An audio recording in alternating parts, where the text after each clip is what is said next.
Iran US വെടിനിർത്തൽ പ്രഖ്യാപനത്തെ സ്വാഗതം ചെയ്ത് ഒമാൻ. വ്യാഴാഴ്ച മുതൽ വടക്കൻ ഒമാനിൽ മഴയ്ക്ക് സാധ്യത. മേഖലാ സംഘർഷങ്ങൾക്കിടെ കുവൈത്ത് വിദേശകാര്യമന്ത്രി ഒമാനിൽ നിന്നുള്ള പ്രധാന വാർത്തകളുമായി ഗൾഫ് അപ്ഡേറ്റ്സ് ഒമാൻ തുടങ്ങുന്നു. എല്ലാ പ്രേക്ഷകർക്കും സ്വാഗതം. Gulf updates Oman brought to you by Shahi Foods and Spices, powered by Purushottam Kanji Exchange. Iran US വെടിനിർത്തൽ പ്രഖ്യാപനത്തെ ഒമാൻ സ്വാഗതം ചെയ്തു.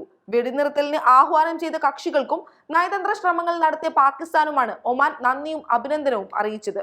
പ്രതിസന്ധിയുടെ മൂലകാരണങ്ങൾ പരിഹരിക്കാനും മേഖലയിലെ ശത്രുതാപരമായ സംഘർഷങ്ങൾ അവസാനിപ്പിക്കാനും സംയുക്ത ശ്രമങ്ങൾ ശക്തമാക്കേണ്ടതിന്റെ ആവശ്യകത ഒമാൻ വീണ്ടും ആവർത്തിച്ചു.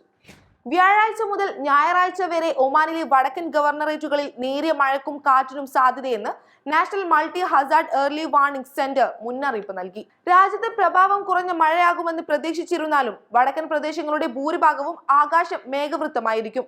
ഇടയ്ക്കിടെ ഇടിമിന്നലോടുകൂടിയ നേരിയതോ മിതമായതോ ആയ മഴ ലഭിക്കാനിടയുണ്ടെന്നും പ്രവചനം സൂചിപ്പിക്കുന്നു. കാറ്റിന്റെ ശക്തി വർദ്ധിക്കുക, കടൽ തിരമാലകൾ ഉയരുക, പൊടിക്കാറ്റ് രൂപപ്പെടുക, ചില വാതുകളിൽ നീരൊഴുക്ക് വർദ്ധിക്കുക തുടങ്ങിയ സാഹചര്യങ്ങൾ ഉണ്ടാകാൻ ഇടയുള്ളതിനാൽ ജാഗ്രത പാലിക്കണമെന്ന് അധികൃതർ മുന്നറിയിപ്പ് നൽകി.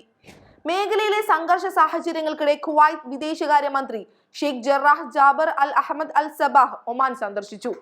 അൽ ബർക്ക കൊട്ടാരത്തിൽ ഒമാൻ സുൽത്താൻ ഹൈത്തം ബിൻ താരിഖ് മന്ത്രിയെ സ്വീകരിച്ചു. യുദ്ധ സാഹചര്യവും അതിന്റെ പ്രാദേശികവും ആഗോളവുമായ പ്രത്യാഘാതങ്ങളും സംബന്ധിച്ച കുവൈത്തിന്റെ നിലപാട് മന്ത്രി സുൽത്താനുമായി പങ്കുവച്ചു. കുവൈത്ത് അധികൃതരുടെ ആശംസാ സന്ദേശം ഷെയ്ഖ് ജറാഹ് ജാബർ അൽ അഹമ്മദ് അൽ സബാഹ് സുൽത്താന് കൈമാറി. സംഘർഷങ്ങൾ ലഘൂകരിക്കുന്നതിനും സമാധാനപരമായ പരിഹാരത്തിന് ചർച്ചകൾ പ്രോത്സാഹിപ്പിക്കുന്നതിനും ഒമാൻ തന്റെ നിഷ്പക്ഷ നിലപാട് ആവർത്തിച്ചു. സംഘർഷം ഒഴിവാക്കുന്നതിന് അന്താരാഷ്ട്രവും പ്രാദേശികവുമായ ശ്രമങ്ങൾ ശക്തിപ്പെടുത്തേണ്ടതിന്റെ ആവശ്യകതയും സുൽത്താൻ വ്യക്തമാക്കി.